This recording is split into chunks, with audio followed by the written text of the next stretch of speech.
sont en cours. Au niveau du secteur public, parce qu'il y a deux aspects. Il y a l'aspect management. Il faut que les formations puissent être conçues, ou en tout cas puissent prendre en compte les besoins de l'industrie, des entreprises, etc. Donc d'une manière générale, y compris dans le secteur public, vous avez des organes de management, des assemblées qui incorporent des représentants d'entreprises. Mais je crois que vous allez plus loin, dans la formation également, cela doit être le cas. C'est déjà le cas dans le secteur privé, hein, dans le système d'enseignement privé, ça c'est clair.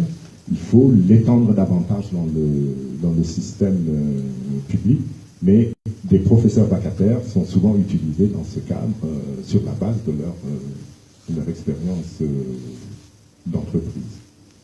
Alors, la fuite des cerveaux, c'est vrai que ça représente un coût, ça représente sans doute une perte.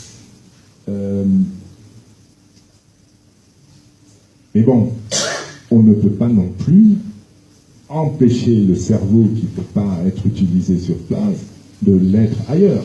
L'important à ce moment-là, c'est qu'il reste là. C'est pourquoi je disais, rester en relation avec votre pays. Donc c'est devenu un phénomène mondial, hein. C'est la mondialisation qui amène ça. Vous ne pouvez plus refuser la fuite des cerveaux.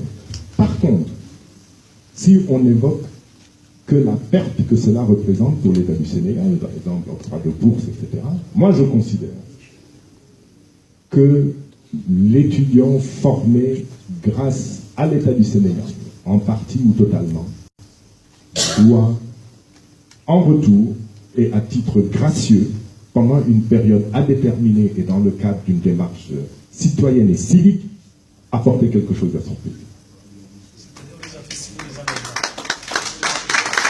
Ça doit être. Mais au-delà de ça, le cerveau doit être libre de voyager à travers le monde. Alors, Monsieur Sarr a surtout apporté des précisions intéressantes et il a cherché à coincer le banquier classique. Bon, alors, concernant l'Académie de Rianchi, mais c'est très bien, c'est vrai que cette formation existe. Quand je parle de base de données, c'est arriver à des adéquations précises et sur le long terme. C'est vrai qu'on dit, bon, il y a un projet d'autosuffisance en riz, il nous faut des spécialistes en riz, on envoie des gens formés en riz, dans la culture du riz. Mais on n'a pas, avant cela, déterminé la nature des besoins, ce dont on a besoin sur le plan mécanique, ce dont on a besoin pour les silos de séchage, ce dont on a besoin, etc., etc. Tous ces besoins-là, on devrait... Et vous savez, il y a parfois des modèles qui sont déjà disponibles.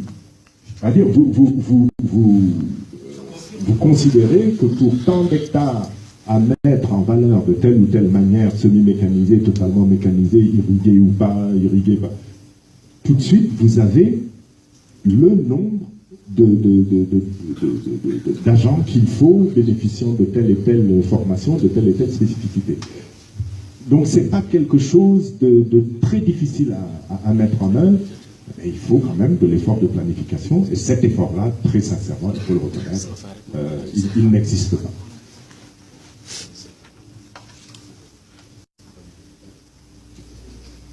Bon alors, la banque classique qui constitue un frein avec ses taux d'intérêt, ses garanties, etc. Bon, elle a bon dos, la banque classique. Vous savez, faire de la banque, c'est prendre du risque. C'est prendre du risque avec l'argent d'autrui. Les gens oublient ça. Ils considèrent qu'une banque, c'est une institution qui est assise sur un coffre-fort. On m'a déjà d'ailleurs dit que le propre d'un banquier, c'est d'être assis sur un coffre-fort. C'est l'argent des autres. Ce sont des dépôts de clients qui permettent à une banque de fonctionner. Et ces dépôts de clients ont un coût.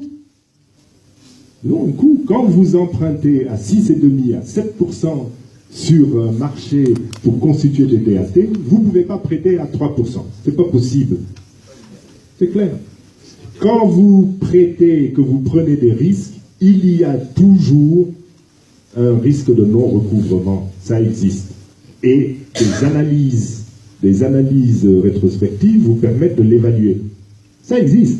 Il ne faut pas croire que celui qui vient emprunter, c'est quelqu'un qui vient tout gentil et qui va de toute façon vous rembourser en jurant sur le Coran, etc. Dans la plupart des cas, il ne vous rembourse pas. Et quand vous avez le malheur d'aller... Alors, je vais vous raconter ça. Moi, il y a une affaire qui me suit depuis une dizaine d'années. Un client avec lequel on était en très bons termes. On travaille. Puis, à un moment donné, il n'arrive plus à rembourser.